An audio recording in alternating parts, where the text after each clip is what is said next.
Hi there. Welcome to the Cloud Security Podcast by Google. Thanks for joining us today. Your hosts here are myself, Timothy Peacock, the Senior Product Manager for Threat Detection here at Google Cloud, and Anton Chuvakin, a reformed analyst and senior staff in Google Cloud's Office of the CISO. You can find and subscribe to this podcast wherever you get your podcasts, as well as at our website, cloud.google.com/podcasts. If you enjoy our content and want it delivered to you piping hot every Monday, please do hit that subscribe button. You can follow the show, argue with your hosts, and catch the occasional live streamed episode if you follow our show on LinkedIn. Today, we are joined by my boss's boss's boss, and it was a delight to have him. And we're talking about something we achieved recently, which is good analyst placement. What else do we cover? Actually, listeners, this is a fun episode. Anton, why is this such a fun episode for you in particular? Oh, well, you're asking me to almost kind of cause a little bit of a spoiler. Oh, maybe I won't. No spoilers. Okay, so for a moment, I felt regretful that I didn't make a certain career choice that I used to make in the past. Okay, I'll go with that. It's cryptic enough. That's good. You know, listeners, it was really an army of people that came together for the Forrester work. But I want to call out in particular one Googler without whom it would not have been possible, and that's Ryan Chen. He wasn't on the show with us today when Jeff was talking about it, but Ryan has been instrumental throughout my entire time at Google in our work with analysts. So Ryan, from one Googler to another, man, could not do this stuff without you. And so with that, let's turn things over to today's guest. I'm delighted to introduce today's guests. He's not my boss. He's not my boss's boss. He's my boss's boss's boss. We've got Jeff Reed, VP of Product for Cloud Security. Jeff, I want to start out with maybe a softball just to get you warmed up being a VP and all. You've had a long career in software and security. What brought you to Google Cloud for this role? Because I'm sure you could have gone anywhere. Why Google to do security products? Actually, it was a two-step process because I was in security and then actually came over from Cisco to Google, but went over to Kubernetes and containers and in that world. I'd like to move around a bit from the idea of I had file systems and volume managers and networking and security. And so I was interested in that. And so then I was in Google Cloud, and let's just say your bosses, but whatever Sunil is. Even more bosses. Who's my boss, exactly. Plus one boss. Is a very persuasive man. And so yes, he is. I think he was looking for someone to come in and lead product. And I'd worked some with him in what I was doing around GKE and Anthos. And so he started it took him a couple quarters, but he finally got his hooks into me. Only a couple quarters. That's pretty fast for that kind of decision. Exactly. So that's a story, yes. At least you consciously joined Google. You weren't like acquired in or found on the street like some of us. So no, 100%. Anton was acquired. I was found on the street, listeners. Yeah. Well, look, I'm like an infrastructure person for years and years, and I think the future of that is cloud. So it was a very natural place for me to go. That actually makes sense. And yet, at the same time, here's the product question comes from me, the non-product type. So sometimes when people think about cloud and invisible security, they sort of have this vision of security being so easy, you don't need to do all that much. But at the same time, we get requests from people who want to have encryption keys under a particular mountain in Switzerland, like EKM. So it's almost like large financials, other demanding clients require things of us, but also the rest of the world sort of needs things. It's ultimately your call, right? You're the boss of all that. So how do you decide whether to invest, whether to focus on things that are needed for the top tier elite clients versus millions of others? That's a hard question. That's a hard question. Yeah, that's kind of a little bit of the job of a PM is to take all that input across your customers, what you're hearing from partners and sales, et cetera, and work through how do you prioritize scarce resources against those needs? And in a lot of ways, you can kind of that's almost the foundational element of what we do in product. And so it's not exactly like one size fits all. One interesting thing I'd say when you're talking about the other capabilities of SMBs, et cetera, and I've seen this over the past, 10 plus years, is the consumerization of IT actually is beneficial for even those large, most sophisticated customers. And it's interesting, when I was at Cisco, we brought in Meraki into the suite. Cloud managed, initially wireless and moved into routing, and just a lot simpler than what we did in the rest of, the classic iOS, Catalyst, et cetera, portfolio. It was really interesting to see the demand from a customer base in terms of the most sophisticated. They cared all about literally 3 months before I was talking about these random multicasts, esoteric scenarios. But then we show them this other thing. It's wow, that is just easier. And I might be willing to sacrifice some of the other things I was looking for in order to get that value. And I think that's the opportunity we have a lot within this space. That said, I think, there are certain non-negotiables in the security space, and a lot of which are being driven by things even outside of the customer's direct control. So this is coming from regulations and compliance and things like that, whereby they foundationally can't bring the workload to the cloud unless they have this control in place. And so to me, at the highest level, a big chunk of our role here in cloud security is how do we help customers bring workloads to the cloud securely? And so you can almost how big are the workloads? What do I need to do to invest to enable those? And that's almost the back of the envelope triage that I have. It says, hey, look, if a lot of these financial services need this esoteric thing where I store a key in a mountain in Switzerland, but it unlocks a large amount of workloads, across, even if it's a small number of customers, that could very well be worth it. Okay, so this is a really good answer because it leads really into the next question, which is about a split in your org. Some of us, like me, work on products. May I have an annoying comment? I want to have him make an annoying comment. Please, Anton. I can never stop this. His answer almost made me regret that I'm not a PM anymore. Really? Yes. Wow. Because it's kind of such a wise answer, and I see a lot of PMs who don't follow that wisdom. So I'm kind of it made me very briefly, Tim, regretful that I'm not a PM anymore. You're welcome back anytime, Anton. Whoa, careful what you wish for. So I want to pick at that though, because it is really interesting. And Anton's right; it was a very inspired answer. Some of our products are meant to unblock cloud adoption, and some of our products are meant to sort of generate direct revenue for the unit. How do you think about the split between them in terms of where we allocate resources and attention and time and headcount and all of that? And how do you allocate secondarily your time between all of that? So I end up mapping to really where we're investing the engineering resources in terms of my direct time. But I'm obviously part of that decision-making process and where we're allocating those engineering resources. And so what I would say is, I think that first piece, so if you look at our role, I think the first thing, don't pass go, don't collect $200, is around making sure the platform itself is secure. Mm-hmm. That, to me, our customers are entrusting Google with their most important applications and data in a lot of cases. And so that's a piece. And I think the hard thing about that is it's actually the role of a CISO. You can always spend more money in making your security environment more secure. That's kind of a never ending path. And so it becomes this view of what's the kind of the trade-off between what's the marginal value I get over another investment, and how do I kind of track that. So, but to me, that's kind of the starting point. And then really, you want to think about the next is, it kind of comes back down to the same thing. Getting more workloads allows Google Cloud to make more money, but also being able to deliver SaaS security solutions help us get more money as well.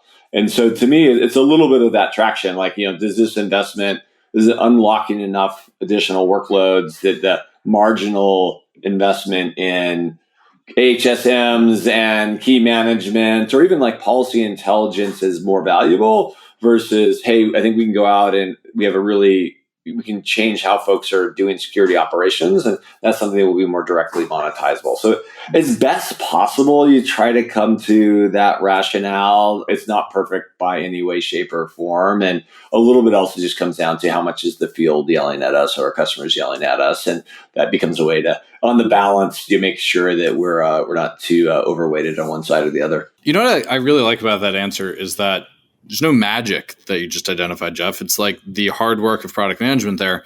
And I think one of the things that's maybe surprising to people when they talk to me about the podcast, one of the things they say that's surprising is hearing how Google does it and hearing the ways in which Google is normal versus is not normal. And I think what you just described is, although the stakes are abnormal, the process is actually kind of normal. Like that's how you would expect it to work. Yeah. It's so funny because look, I mean, I was very excited to join Google, and just the type of people we get to work with, the opportunity in front of us was amazing.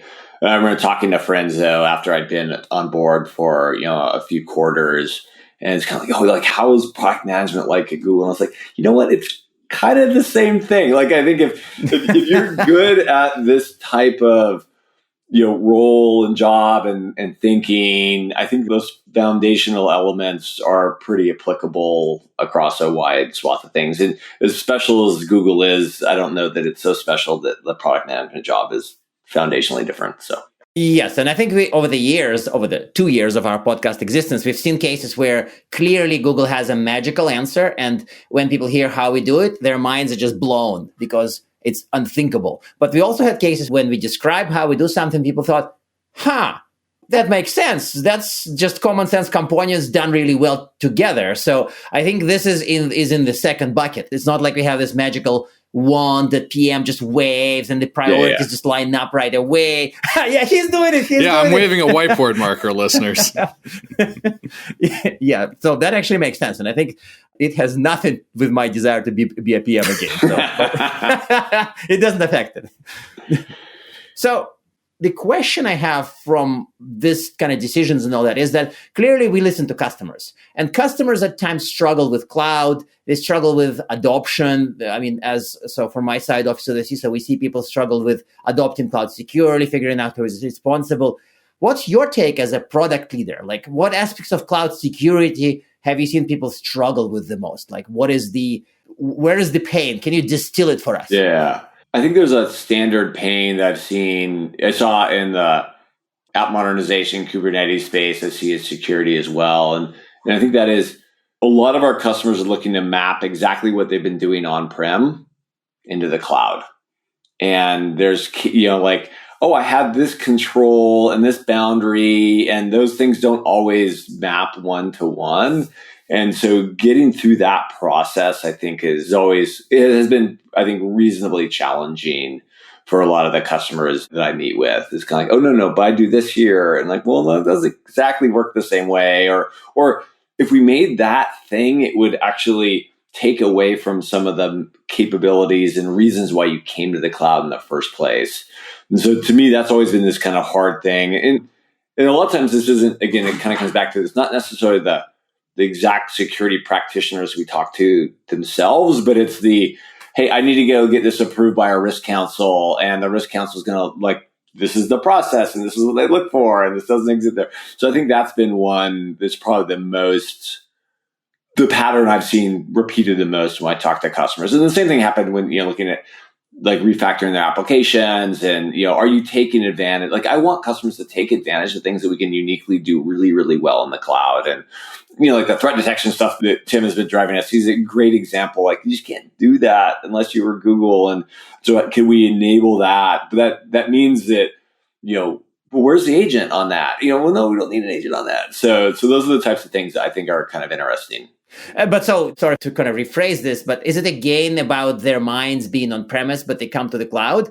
Because when you've described this challenge, I've heard something that we see a lot with clients at Office of the CISO is when they ultimately come with on-premise expectations, ideas, plans, practices, problems. And it's almost like they bring all the baggage and all the baggage, including problems from on-prem, and they drag it with them to the cloud. So it's kind of the same bucket of things, right? Exactly. And would you say that they're missing an opportunity there, Jeff? Yeah, 100%. And again, as I said, I don't know that I'm not necessarily calling out the practitioners directly. A lot of times it's all the systems around that or compliance. I mean, the other big thing I see is customers moving to cloud. How do they get the regulatory bodies that are overseeing their environments on board with what they're doing? It looks different. And we spend an amazing amount of resources and energy at trying to work with those bodies directly. But yeah, so those are the things I'd probably call out. So that makes sense for things that people struggle with the most. And I always appreciate hearing that my stuff is innovative. What are maybe the things that are surprising or unexpected that you've seen with our users? Is there anything that's I never would have guessed that would happen? That's an interesting question. Thank you. Maybe I don't get surprised that much. And say that in what? That's too grandiose or like self-congratulatory. Yeah, I think some of the cases maybe just in the scale at which some of these companies operate. It's amazing when you talk to some of these and how they're doing that across such an interesting infrastructure. So that's probably the thing that, until I came here, I still didn't necessarily understand the scale at which is, and it's not just our customers, even Google itself operates. Yeah. Yeah. I think that's a very fair answer. I have had my mind absolutely shattered by that in more than one experience here. Yeah. We were talking about the DDoS attack that we stopped for a customer last fall. It's unbelievable. Yeah. It's completely nuts. There was a time where one of my teams messed up a deploy and we accidentally saturated an entire fiber optic link between Asia and the US. And Traffic SRE's response was not, hey, you jabronis, what are you doing? The answer was, try to deploy it better next week. It's no big deal. Yeah. Yeah. We got it handled. Yeah. So as we're working on this, clearly outside parties like analysts recognize ongoing improvements we make in cloud security. So recently we had a really great placement with Forrester Wave with what they call IaaS platform native security, which really makes us look great, look really, really good compared to other providers. My suspicion, because I was involved with that process during previous years, that a lot of work went into that. So can you maybe, open the kind of the truth to this? How was it done? What was involved in us collecting, building all that? Yeah. So agree. I'm very excited about the placement in the IP&S Wave from Forrester. And I was talking to the team, and they work for months on this. And part of it is just making sure that we can accurately answer the very, very long list of questions and data points that are being looked for as part of this process. But I think what the team did particularly well is, as part of the process, we built out a demo of how all the different controls can work together across the platform. And I think until you see it, once you see it in action, it really helps crystallize, I think, the thought behind the controls and then the unique power. Kind of our previous conversation, there's things that you can do because you're in cloud that'll just be really, really challenging to do otherwise. And so bringing those together, I think making those very visceral in terms of actually, let's you walk you through what the user experience would be like, tying together what we're doing in identity and what we're doing in threat detection and what we're doing in org policy and all these places that are designed to help make sure our customers are, as secure as possible by default, have the controls at their disposal to make sure that they're, where data is placed, how it's accessed, et cetera, are there. And then to make sure that on an ongoing basis they're monitoring that against drift and other things, I think is really powerful. And so to me, that stood out. I think it's the magic sauce. And you'd have to ask the Forrester guys if that was actually true, but that's what I'm going to say. I would actually add that I think a few years ago, maybe 3-4, I felt like some of the analysts are trying to judge cloud with a mix of cloud and on-prem standards. Yeah. And this has been, I was an analyst myself. And when I started seeing this from the vendor, from Google side, I started saying, why can't they just get it? What are they doing? This is not a call. But ultimately, my impression is that customers channel to analysts what they want in the cloud. And sometimes it is ultimately kind of a call, right? From less mature clients. And so analysts then channel it to cloud providers. And cloud providers push back and say, no, we're a cloud. We're not a rented data center. And then there's a slight mismatch. You shouldn't do it this way. Yeah. It's not, we can build it to check your box, but it's the wrong checkbox. Do we see less of that now, right? I'm almost asking you a leading question. I don't know, Anton. We do see less of that, We right? did. I participated extensively in this one and the last one. Yeah. I put a lot of demos together. I got fewer fish climbing tree questions this time around than last time. There were still some. Yeah. I'll be honest, but I thought there were fewer. What did you think, Jeff? You probably saw the criteria. Yeah, spot on. And you said, I think it's less from the analysts. I think more and more customers are seeing the value. And it's partly on us to make sure that we demonstrate why more the cloud native way is there. But, I think this happened long before I started at Google Cloud. I also think there was a very concerted effort for Google to do a better job of trying to meet customers where they were. And into the investment, particularly across, helping classic enterprise, not just the digital natives, but the folks that, I've been working with for 2 decades, were able to translate what they needed, understand that. So that's been, I think, a really just nice push, generally speaking, at Google over the last, few years. Yeah, that was something we talked about in the Sunil episode as well, actually, was the shift, because I've been in the cloud security group here for 5 years now. From at first when I joined, it felt like we were building security because we thought it was the right thing to do. And with the arrival of Sunil, with your influence on the group, it really does feel like we're building it in a much more customer-centric way. And Anton, I think I want to push back a little bit on your characterization of some of those users as less mature. I don't know if it has to do with maturity. I think it has to do with what they want out of their cloud provider.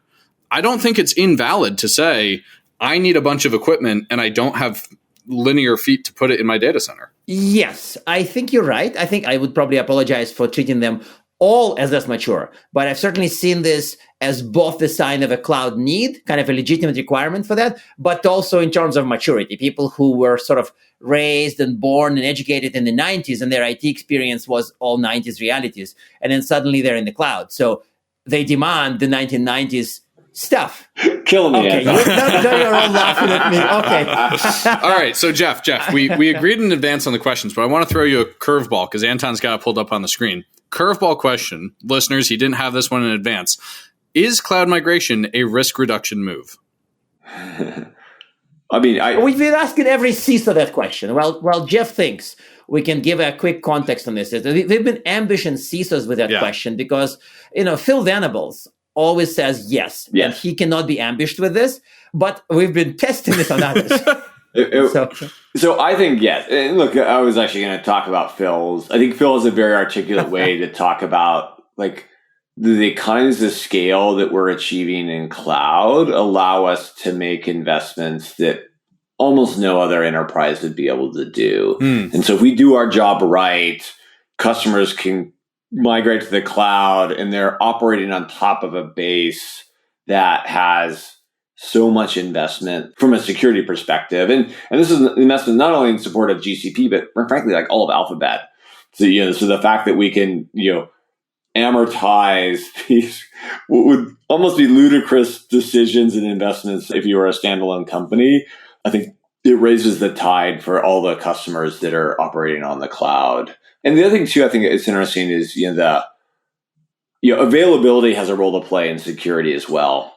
And to me, again, this is, now that we're now inside of Google and understand just the amazing things that we do from an availability perspective, I think that's another thing that is just, you could not replicate that unless you're, one of, less than a handful of companies in the world. I think that's absolutely right. And I think that scalability of investment is really fascinating, especially when we take the opportunities we've done in some of my products to really bake the security into the fabric of cloud rather than try to bolt it on after the fact. Yeah, exactly. Yeah. So it is sadly time to ask you our closing questions. First, do you have a tip to improve security product management? And do you have recommended reading for all of the PMs and aspiring PMs we got out there? Interesting. Okay. So for me, intellectual curiosity is just like, I've just seen a very strong correlation between intellectual curiosity and good product management. I don't know if that's even a tip. I don't know how you describe that, but to me, that's a characteristic that I believe is foundational and something that I always look when I'm talking to folks about, potential product management careers or roles in the team, et cetera. So that would be the one thing that I would probably highlight. And have you read something interesting lately? It can be anything. It doesn't have to be about cloud security or product management. We had somebody recommend Mary Oliver last week. Okay, yeah. I'm a big Murakami fan. Yeah. So it's funny, like most of my reading is almost, I like fiction a lot, and my wife's she literally probably reads like 2 or 3 books a week. That's amazing. And so I get she like curates my reading list, and so she also has a really high bar and yeah, I'd say Murakami. My son, so he's a high schooler. He just started reading Murakami, so it's fun. So I'm rereading some as he's reading it, just so we can talk about it, which I love. So. That's awesome. Well, Jeff, thank you for the look behind the scenes of how we do PM here at Google. I think this is a really enjoyable conversation, and thank you again for taking the time to join us. No, love it. Really appreciate it and honored to be here. And now we are at time. Thank you very much for listening and, of course, for subscribing. You can find this podcast at Google Podcasts, Apple Podcasts, Spotify, or wherever else you get your podcasts. Also, you can find us at our website, cloud.withgoogle.com/cloudsecurity/podcast. Please subscribe so that you don't miss episodes. You can follow us on Twitter, twitter.com/cloudsecpodcast. Your hosts are also on Twitter at Anton_Chuvakin and _Team Pico. Tweet at us, email us, argue with us, and if you like or hate what we hear, we can invite you to the next episode. See you on the next Cloud Security Podcast episode.